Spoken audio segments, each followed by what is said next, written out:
Hey guys, this is a homework help video for the week of August 23rd for math. So here we go. We'll just jump right in. There are 5 pineapples in each group. How many pineapples are there in 5 groups? So when we are talking about this, 5 pineapples in each group, there's 5 groups. So we know that the X in the multiplication means groups of. So we say there are 5 groups of 5. So number of groups, there are 5. Size of each group, there are 5. So 5 times 5. I'm going to count the little pineapples. I can also skip count by 5s if I know that. So how many pineapples are there altogether? There are 25 pineapples altogether. All right, so now we're going to look at this next one. There are blank apples in each basket. How many apples are there in 6 baskets? So I can see that there's 6. 1, 2, 3, 4, 5, 6.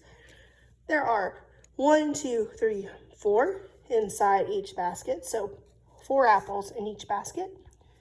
How many groups do we have? Well, there's 6 baskets. So there's 6 groups. And I know that inside there's 4. So 6 groups of 4. I'm going to count up all the apples here. And I know that that's 24. There are 24 apples all together. So that's for Monday. Now for Tuesday, it's the same thing, just the back of the sheet, so the things get a little bit more challenging, not too terribly much though. This is what we did today. So there are 4 bananas in each row. How many bananas are there in blank rows? All right, well, we talked about this being the rows times the columns. So row number 1, 2, 3, 4. There are 4 rows, and the size of each row, 1, 2, 3, 4. 4. So 4 groups of 4, or 4 rows of 4, equals 16. There are 16 bananas all together. There are blank peppers in each row. So 1, 2, 3. How many peppers are in 6 rows? So how many rows do we have? Right here, 6 rows. The size of each row, well, there's 3. So 6 times 3. I would count them all up. I could skip count by 3s as well to find 18. There are 18 peppers altogether. Okay, so this right here tells us that we have to draw an array. An array looks like this. It's rows and columns using the factors 4 and 2. Then show a number bond where each part represents the amount in one row. All right, so draw an array for factors 4 and 2. 2, 3, 4. So that shows 4 times 2 is 8. Then show a number bond where each part represents the amount in one row. So 8.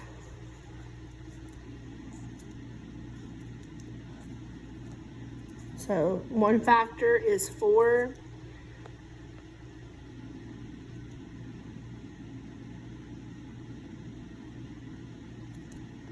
That's incorrect. I'm so sorry. That's 2. 2. 2. 2 because it asks for a row. So 2, 4, 6, 8. I wasn't paying attention to where it says one row. Here's that one. All right, so now for Wednesday, use the arrays below to answer each of these questions. Now, we worked on this kind of work today too.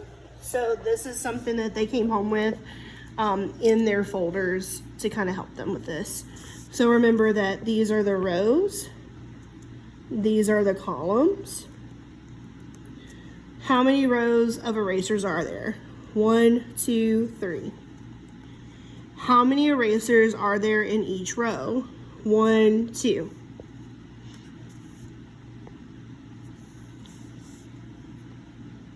What is the number of rows? 1, 2, 3, 4. What is the number of objects in each row? And this was a little bit hard for the kids. We said objects are the same thing as things, the same word. So how many things are in each row? How many objects are in each row?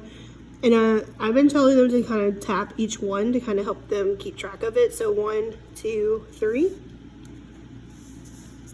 There are 3 squares in each row. How many squares are in 5 rows? So this time it's asking you to kind of think mathematically and like figure out the whole amount. So we know that 3 and 5 is 15. Sorry, I'm trying not to shake the phone too much. Write a multiplication expression to describe the array. So we know that blank times blank equals blank. All right, well, we know that there's 3 squares in each row, and there are 5 rows. So 5 rows of 3 is 15. There are 6 rows of stars. How many stars are in each row? So 1, 2, 3, 4. Write a multiplication expression to describe this array. So we have 6 rows of 4 equals 24.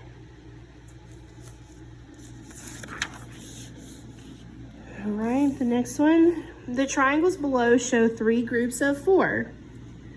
We did this one in class with some different numbers. So I also sent this home so you can look at how that's done too.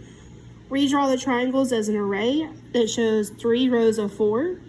So row 1, row 2, row 3, 3. Compare the drawing to your array. How are they the same and how are they different? So for this one, we said they are the same because, and then they had to fill in the blank.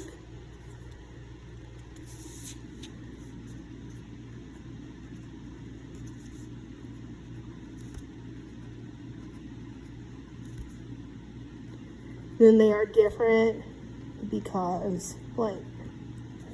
So when we're looking at this, like how many numbers are there? How many groups are there? How many triangles are there in all? How are they different? How does this picture look different from this picture?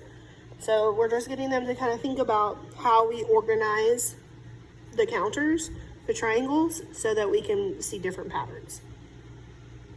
Roger has a collection of stamps. He arranges the stamps into 5 rows of 4. Draw an array to represent Roger's stamps. So that's the first thing that we have to do. That's number 1. And then the second thing is write a multiplication equation to describe the array. So I'm going to break mine into half. This is going to be the first thing I have to do, and this is going to be the second thing I have to do. So draw an array. He arranges the stamps into 5 rows of 4. So 1, 2, 3, 4, 5. And then I'm going to do 4 out. One of the things that most kids miss on this part is they don't count this as number 1. So always go back and go 1, 2, 3, 4. 1, 2, 3, 4. So that way they get in the habit of counting each one.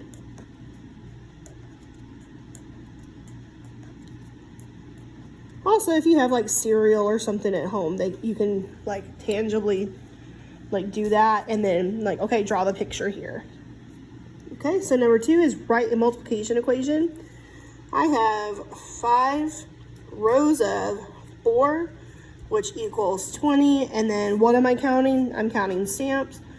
So stamps.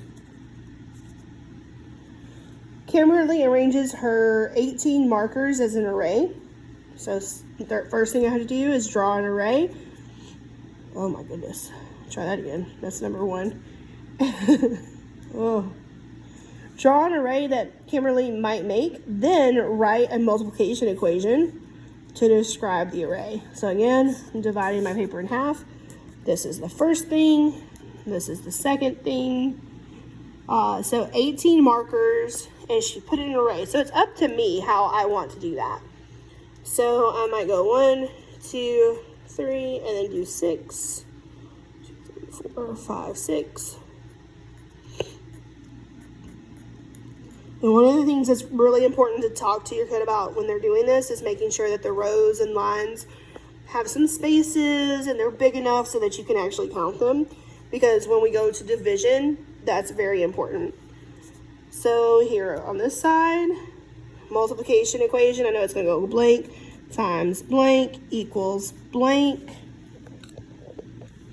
So I had 3 rows of 6, which equals 18. It's really bad. 8 markers. All right. So that is a quick rundown of how to do this week's math work. You'll be getting some math sheets to go home every day, hopefully, to kind of help as well. If you have any questions, just holler. Thank you. Bye.